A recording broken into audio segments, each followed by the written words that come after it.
Welcome to In Today's World, the podcast where we describe a contemporary issue in light of the concept and practical action points of mindfulness and how to bring more mindful experiences into our days.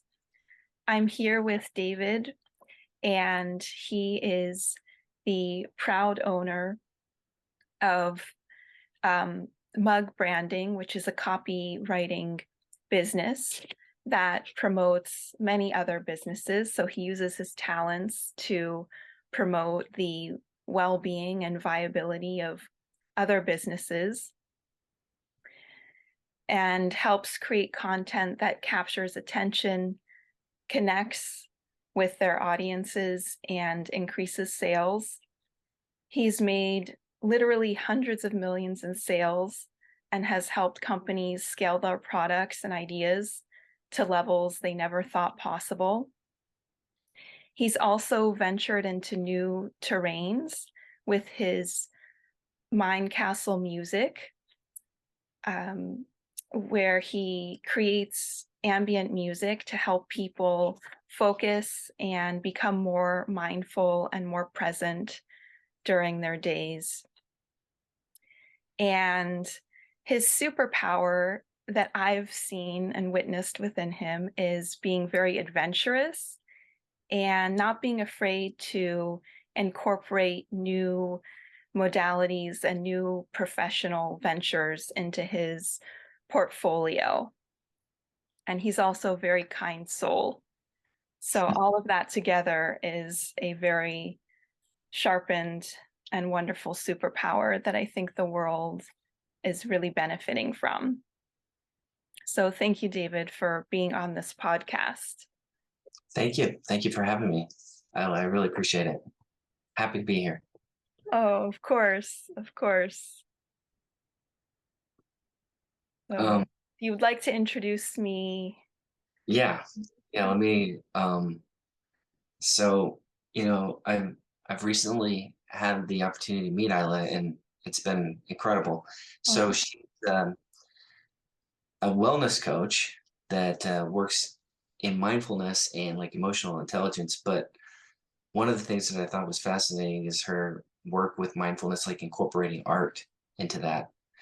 I've met a lot of people that do mindfulness, but I think she might be quite possibly the only person that I've talked to that really incorporates art and the benefits of you know creating into like the mindfulness practice. So that's a little bit about her. And then I know in her free time she likes to do nature walks and yoga, and of course art.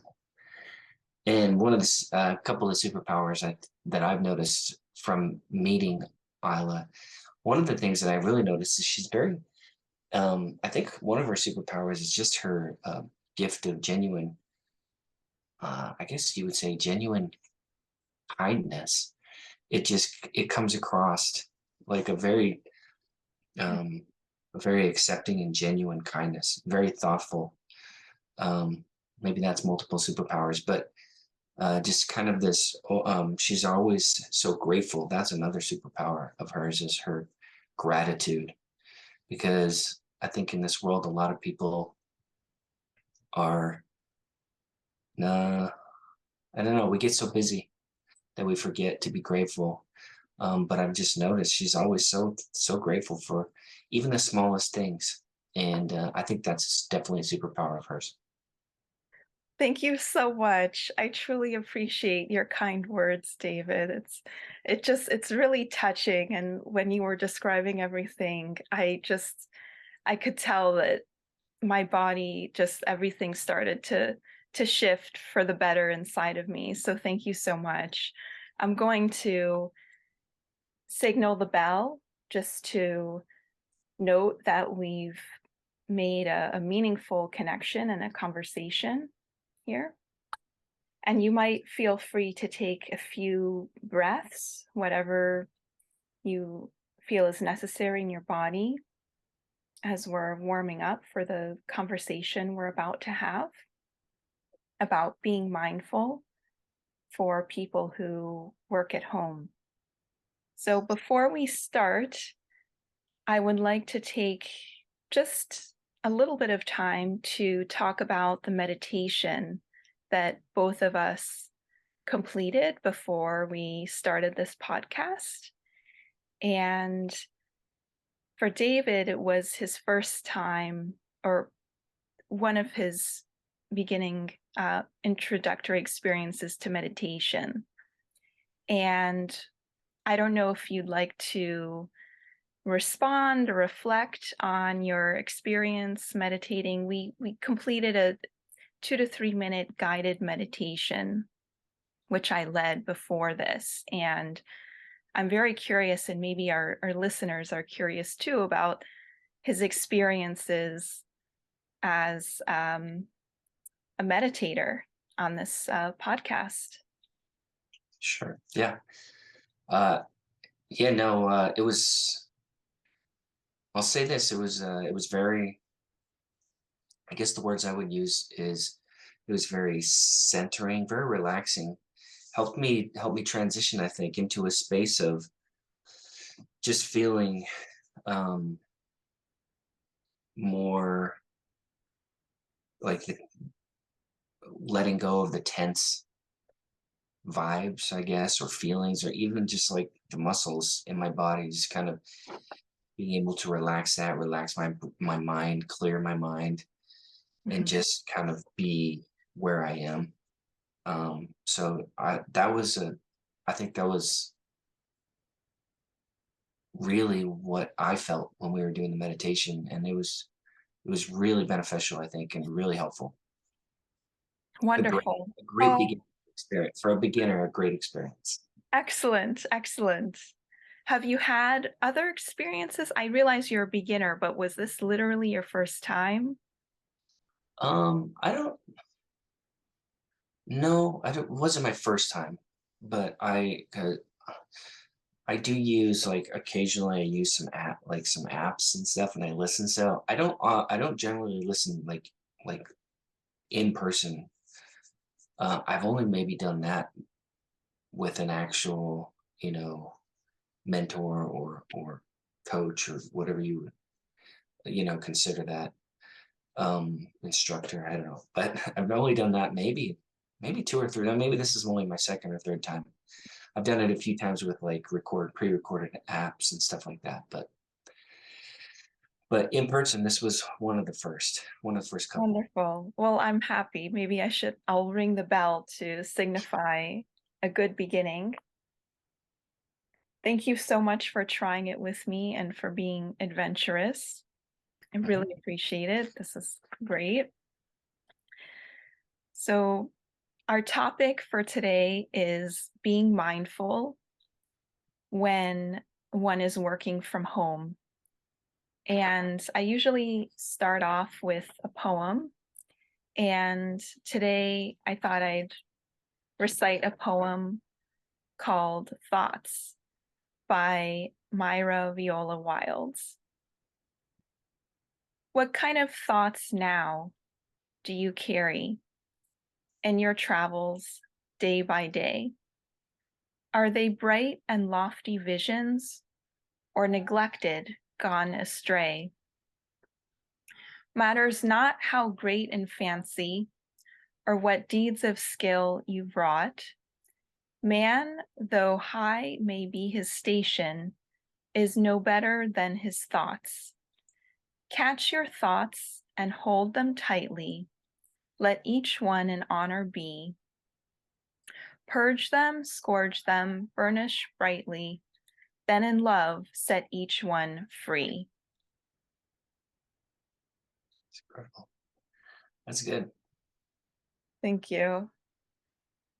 So perhaps many of us have made the connection between that poem and today's topic, but I thought it would be an interesting segue into understanding how people can become more focused with their thoughts and overall behaviors when working from home under maybe pressures of deadlines and other responsibilities such as family, pets, friends, community sorts of responsibilities and engagements. So I thought that would be a good way into a transition of the topic for today. Yeah. And I'm really fortunate again to have David on this podcast because he has personal experience working from home. He left his corporate job, which is a very interesting journey, and decided to kind of follow his own calling and create his own copywriting company. And he wanted to discuss, how to be mindful and really becoming more present when working from home. And we can discuss that more fully. As many of us know, this is a topic that is especially relevant in today's world because we are transitioning out of a pandemic, and we can see many cases still around in our communities. We're still dealing with a lot of the after effects of this remote work life, and also the great resignation, which, as some of us know, made many workers reevaluate their values and allegiances, and really spurred them into trying to find a greater understanding in their work. And some of those workers ended up becoming, remote workers. So there's a lot of transitioning going on in our society. So just a little bit of statistics. It's highly relevant, as I mentioned.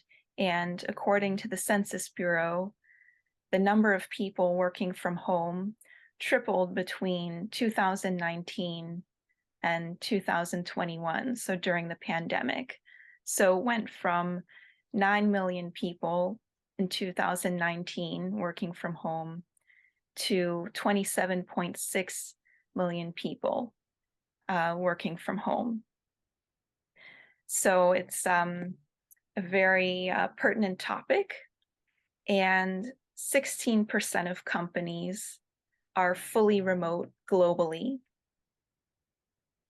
And just so everyone can get a greater understanding of the perspective on a larger scale, in the US, 4.7 million people work remotely at least half the time in the US. So it does affect a large segment of the population. And for many people, working from home presents challenges, as I mentioned earlier, that perhaps we can delve more deeply into. So just to start off, I'm very interested in how you narrowed down and pinpointed this topic, David, for our podcast. Why do you feel like this topic is uniquely suited for this sort of a podcast, and basically in your own life as well? What really spoke to you about this topic? I think this, I know that your focus is, or a lot of your emphasis, I know you do a lot of things, but one of your emphasis is mindfulness. And, we were talking about different topics on mindfulness, and I was thinking to myself, I'm not an expert on mindfulness by any means, but it's just kind of this idea of, just being present and kind of feeling the moment, not being somewhere else, or not being distracted by the craziness, the busyness around you, or not even being feeling, maybe, I don't know, feeling threatened or feeling um uneasy or anxious, stressful. And I feel the thing that really brought this up to me is like working from home. I've had to be much more conscious of this.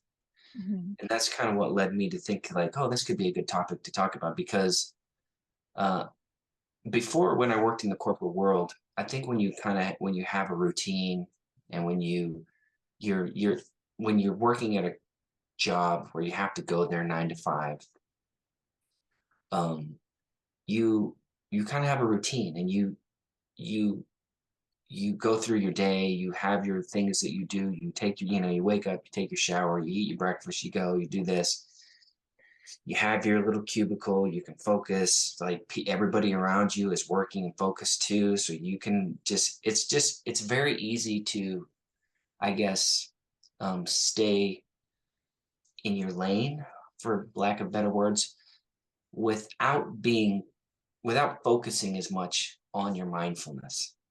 Whereas for me, I discovered personally, and perhaps other people are better than at it than me, but I discovered when I started working from home, after a year or two of doing it, I realized, like, whoa, like I started kind of like swerving all around, going on this analogy of the road, because I wasn't being as mindful. I wasn't being as mindful about like keeping a routine, like eating my breakfast or whatever it would be. Like, I for 13 years I woke up at 6:30, I ate my breakfast at 7, I was in the office by 7:30. Then all of a sudden I didn't have to do that. I didn't have to. So I sometimes I'd eat my breakfast at 6 a.m., sometimes it'd be 10 a.m. I mean, and I'm that maybe that's not exactly mindfulness, but it's just this idea of I had to start being more like aware of like what I was doing, when I was doing it, how I was doing it, how I was taking care of my health, how I was staying focused at work, like when, kids are running in and out of the door, like in the summertime. And like there's just a lot of challenges, I think, that kind of mesh together with mindfulness and working from home that I discovered and I thought would be intriguing to discuss and talk about. It is a very intriguing topic, and I truly appreciate you bringing it up. I feel like so many of us have lives that are so intertwined in community or family that when one is working from home, we can feel tugged into so many different directions, and having, mental clarity and intentionality about what we plan to do with each moment and each segment of our time can really help us move forward and be more productive at the same time we're taking care of ourselves. So I appreciate you bringing up the topic. It's highly relevant to many of our lives. Yeah. And um I don't know. I know there's a couple of home workers. There's I would consider it two categories. Like one is people that work for a company, but they just work at home. Mhm. And then people that work at home in their own business, as a entrepreneur, solopreneur, just small business owner, whatever they're doing. And I fall into the latter category. Um, and one of the things that's interesting with that is when you're working from home and there's no boss there to tell you what to do, when to do it, how to do it. Um, you have to be like more mindful of what you're doing, how you're feeling, and just kind of like controlling your mind a little bit better, because it's very easy, I might get distracted, Mhm. or have get get talking on my phone or something, or not talking, like sucked into my phone watching Instagram reels or something. And I have to be very mindful and think to myself, like, okay, why am I doing this? Is it because maybe it's because I'm stressed out? Maybe I have a deadline. I'm trying to procrastinate. Like, Mhm. But I start trying. I found that more often than when I was at work, I have to be mindful of this and start identifying these feelings, I guess you would call them, or actions that I'm taking, and be mindful of them so that I can actually address them, stay on task, stay stay focused. And so that's another point. Sounds like you've wrestled a lot with this topic and you've been on this journey of trying to figure out how you can be more productive and reduce distractions at home. So I commend you for that. Thank you. I know I have it has been a journey, honestly. It's and I'm sure people that are watching this that work from home or have started to work from home, Mhm. you don't notice it at first. It might take, like, for me, it probably took like a year, really, like, because at first you're kind of the newness and the excitement and the freedom, like you're like, oh, this is awesome. And but then after a while it starts hitting, and you start realizing, oh, something's not quite right here. I need to kind of like work on this. Mhm. It is really interesting, your journey, as I noted earlier. You went from the corporate world, which sounds like a very tightly woven schedule each day, to being completely on your own, as if you have no strings attached and just kind of running wild and free, so to speak. So, can you describe a little bit about your journey and kind of what called you to this mode of work? And maybe even if you feel comfortable explaining to our listeners about what you do on a daily basis in your copywriting work and how mindfulness has helped you become more centered and more productive. Yeah, for sure. Well, a little bit of background on, I guess, my story and how I got to where I am. Um, yes, I graduated with a degree in corporate finance and jumped right into being a financial analyst. And I was a financial analyst for a few different companies um, for 13 years. So I did that for 13 years. I uh, worked in various locations. It was in Salt Lake City, Kansas City, New York City, a lot of cities. um, and it wasn't that I didn't like that job. Mhm, It wasn't that I don't like finance, because I do love, I don't know if I'd say love, but I do like, finance, accounting, like that's kind of interesting to me. But there was something that was just not right for me personally. mhm, I know that, for a lot of people it's right.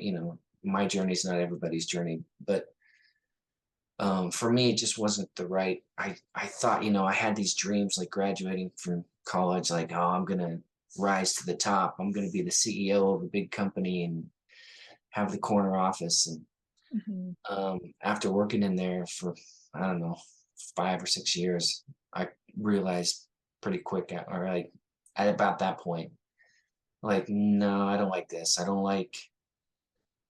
like having. I don't know if this is. I don't know. This is maybe just me, but like, I didn't like having a boss. I didn't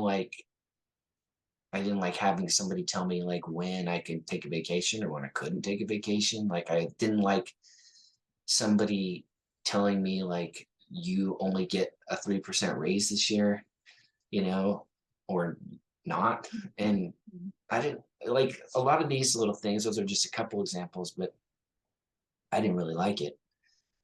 Um, and I also, one of the things is I didn't like being in a room, like a meeting with a bunch of people, and not being, I participated, of course, but I didn't like feeling like the decision was out of my hands. Meaning, like, mhm, if I could state my opinion or something, but then the boss or whoever would say, no, we're going to do this. mhm, I'd be like, okay. And I didn't like that. So I like this idea of freedom. And that kind of started leading me to thinking like I've got to find something to do. And I've always been pretty entrepreneurial. And also like I forgot to mention like going to school, one of the things that I did was started a window washing business. Mhm. And you know, that was obviously not glamorous work. I mean, washing windows is pretty, no offense to anybody that's washing. I mean, I did it, but it's pretty like kind of low level work. Like it's grunt work. And but I look back, I had a job at like a big fancy investment bank in New York City. And I was thinking one night when I was like at midnight and still at work, I was thinking to myself, man, I actually enjoyed washing windows more than I enjoyed this job. And Mhm. it wasn't because the job, at this bank was necessarily bad, but or the people or anything like that, but it was just this sense of like when I was washing windows, kind of going back to what I was saying, like I was in charge. I could determine how much I make. I could determine like what I want to do, how hard I want to work, when I want to work, as much. And so, anyways, I'll try to not be too long-winded. But in 2014, Mhm. my wife and I decided that we would sell our house and like move to, or not move, but go travel around Europe. Mhm. And so we did that, and we thought we'd use the time there to really start thinking, and I guess kind of tying in mindfulness, like really be mindful about like what do we want for our future, like what do I want, out of my career, out of my life, because to that point, I felt like I was kind of living not really my life. I don't know, somebody else's life or plan. It was just kind of a set track. And I was like, I don't like this track. Um, Mhm. and so we did that. We traveled around, and that's when I started actually doing copywriting. So Mhm. I started doing copywriting just on the side to make some money online while we were traveling. And for those people that don't know, copywriting is um, it's essentially writing any sort of promotional or marketing material. So if any like brochure or flyer or any sort of website or landing page that you see out there, I mean, for the most part, a copywriter wrote that. So somebody is writing all that stuff. Um, and there's just an endless need for copy, obviously. I mean, there's endless blogs, endless everything. So I started doing that. It didn't quite pick up, so I had to go back and get a job for 2 years. So I did go back and work for 2 years, and I worked both. But then in 2016, I left that job after being there for 2 years and went full time as a copywriter. Started building up my agency, um, having a couple other people work with me, Mhm. and that's ever since then I've been working from home. So since 2016, and just this idea of working from home and I guess kind of tying this all back into the mindfulness. Mhm. Um, it's been a good journey. Like I feel like the entire journey has been a journey of mindfulness Mhm. because kind of like maybe on the macro level of mindfulness, like the whole journey has been kind of a journey of mindfulness as I've learned to be like more mindful about like what I want in life and what I want every day and how I want to spend my time. Mhm. Um, and and then as I've worked at home and on my own business, it's been a journey of maybe more of the micro mindfulness of being present when like I'm in a meeting or when I'm trying to focus on writing something like a day in the life. You kind of mentioned that. Like I will say this, I love I love working from home. I love being my own boss because Mhm. there is definitely stress. I mean, I love having the weight on my shoulders of like, hey, I make the money or I don't make the money. Like there's not a guaranteed paycheck coming in. Um, I do like that stress or that pressure, but it can get stressful at times and it kind of goes up and down. So you have to be very like mindful. Like if I'm stressed out, like maybe it's, maybe that this month I'm not having such a good month and things are stressing me out. And Mhm. I have to just kind of be like, okay, like just don't worry about the fact that it's not going super well right now or whatever. Just focus right here on this thing that you're writing right now, right here, right now, and just keep going forward, keep moving. So it's a lot of those things where I'm trying to be mindful. But I do get to, it's awesome. I do spend a lot of time writing at a computer. I kind of sit here and write at a computer, probably at least for a few hours a day. But honestly, I spend a lot of time doing other things that I never could have done. I mean, I go out to lunch with my wife almost every day. I could never do that before. I go to all my kids' games or recitals or whatever. I missed a lot of those working in the corporate world. My wife and I go to the movies in the middle of the day. Like I can do whatever I want generally for the most part, which is pretty cool. But anyways, that was kind of long, but that hopefully that gave you an idea. I loved it. I loved hearing your story. It's so fascinating. I really appreciate how mindfulness became integrated into your life. It sounds like that trip to Europe really spurred your journey into mindfulness, and you've been integrating more mindful practices into your day ever since Yeah, that time. yeah, no, I have really, and that's why I said like the first year I was kind of like footloose and fancy. I was just excited to be on my own. But I started realizing like after a year and kind of the stress and my hair started going more gray, like I realized like I have to be more cognizant. I have to be more mindful of my health, like how I'm treating my body, like how I'm, you know, what I'm thinking, because I'm the one in charge. I can't just put it on autopilot anymore. Like when you're in a corporate job, honestly, I think a lot of people, you can just kind of put your brain on autopilot, just show up every day and still collect a paycheck for the most part.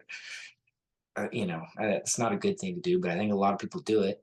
And when you're out on your own, like you don't have that luxury. And so you just have to be much more mindful of like how you're thinking, how you're controlling your thoughts, your health, your emotions.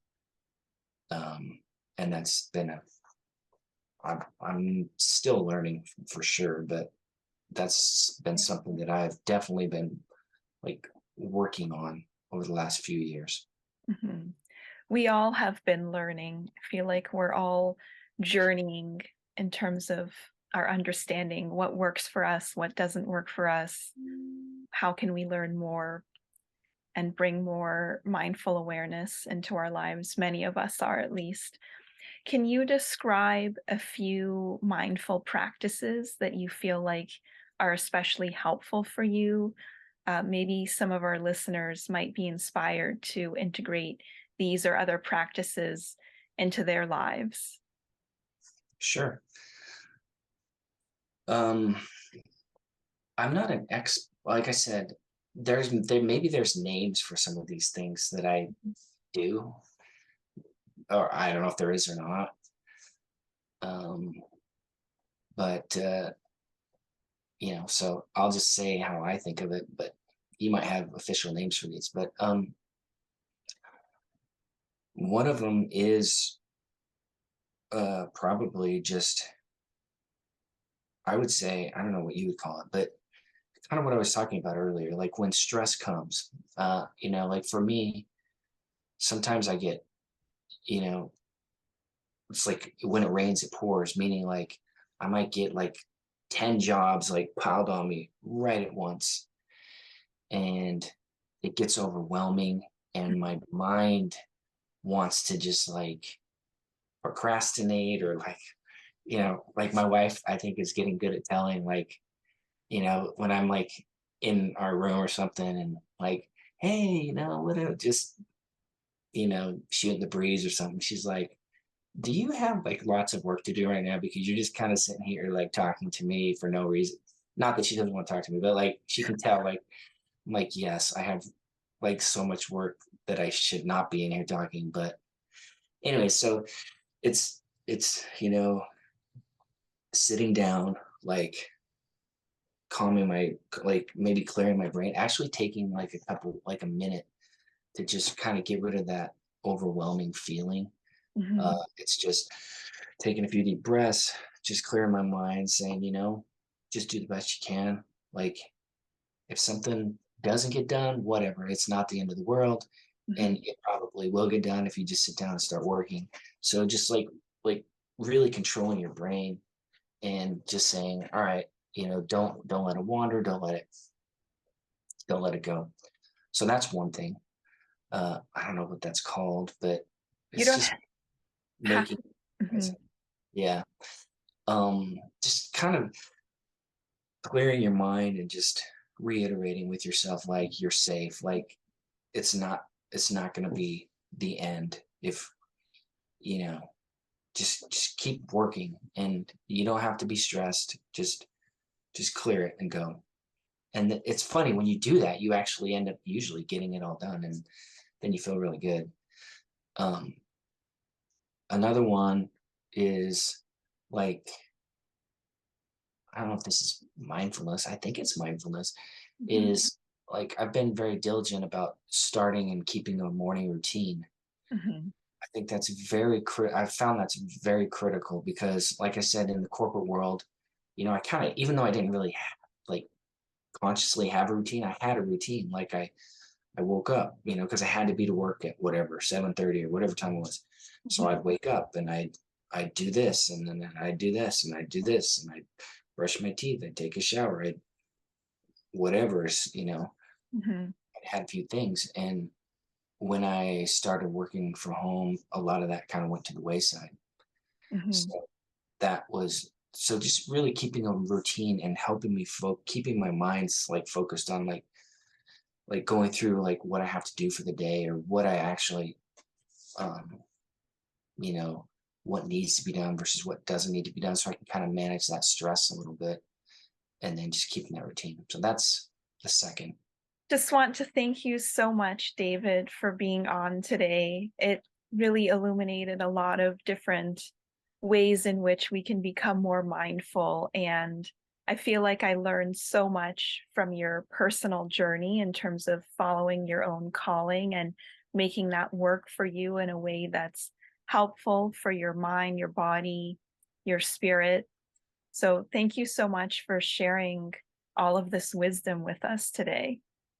Thank you for having me. I really appreciate the opportunity. I'll sound the bell to close.